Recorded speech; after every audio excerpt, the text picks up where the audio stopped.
Steve, what are we doing here? Hey, Sal, we're going to look at this question of why do empires fall? And for those of you who don't know Steve Schroeder, he is a World History Fellow here at Khan Academy and also a former World History teacher. So what we want to do here is use these big ideas, these big factors that are somewhat common across empires to sort of understand how specific empires fell. Let's start in Achaemenid Persia. So Achaemenid Persia, it's an empire that lasts for roughly 200 years.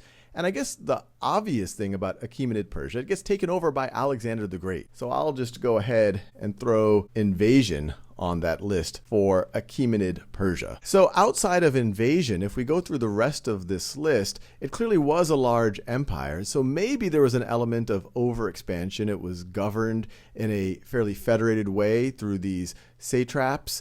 You might have had bad leadership be a role. Darius III, famous for deserting his troops on the battlefield. Yeah, and on top of that, we might throw in economics as well, because as Alexander conquers bits and pieces of the empire, he's also depriving them of the resources that those areas would provide. So now let's move on to Maurya, India.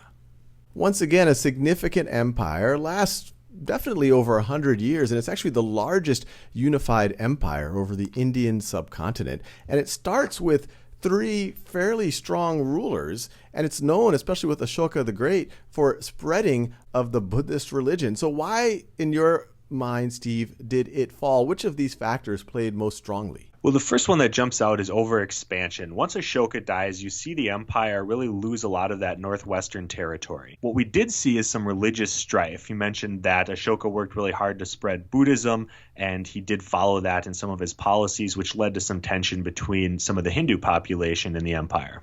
And so you could also call that division as well. So moving on, go to Han China.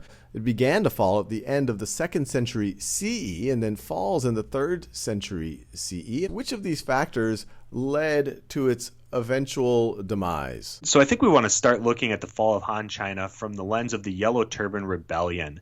And that is partly a religious movement, and it also is partly sparked by environmental factors leading to food shortages. And food shortages might affect the economy. Absolutely. And there's a lot of internal migration to look for better jobs within Han China because of this. Do you think leadership played a role? Yeah, there was a lot of dissatisfaction with the Han Emperor and how he was sort of dealing with some of these problems. Overlapping in time with Han China, we of course have the famous Roman Empire. And on my timeline here, this first section is the Roman Kingdom, then Roman Republic, and then you have the formal Roman Empire that collapses at the end of the 5th century. So which of these factors do you think played in the Western Roman Empire's collapse? The Byzantine Empire, the Eastern Roman Empire, continues on for roughly 1,000 years more. Well, let's start with the obvious point there that there is a division. There's a formal political division that's going to weaken both halves of the empire in terms of the resources available. We also have, at the same time as that division,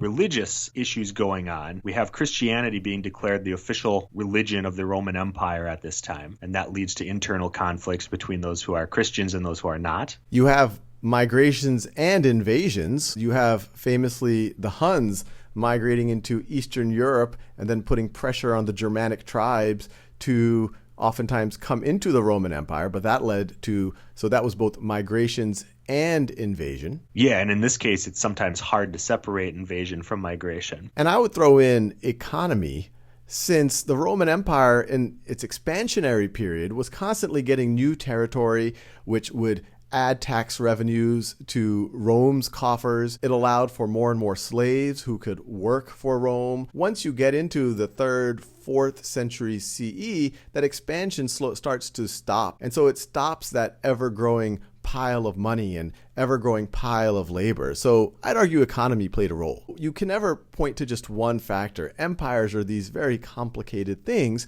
but there are these general themes, and as a student, it's valuable to think about them in a framework something like this. So while all of these factors won't apply to every single empire you look at, they're a good starting point when you start thinking about those questions of why did this particular empire fall?